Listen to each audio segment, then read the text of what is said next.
পারবে না।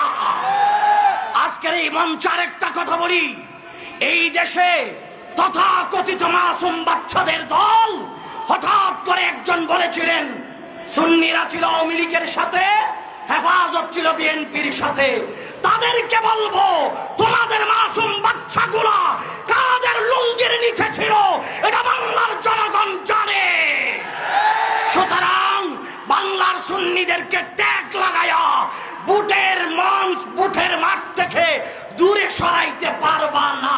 যত চাপাবাজি করার দরকার বুটের মাঠে এসে করে দেখাও। এটা রইসুদ্দিনের রক্তের বিনিময় সুন্নিদের আবারও সচেতনতা শুরু হয়েছে।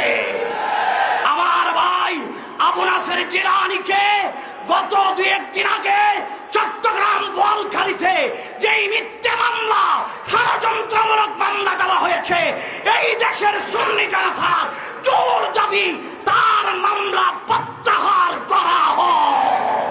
আসসালামু আলাইকুম।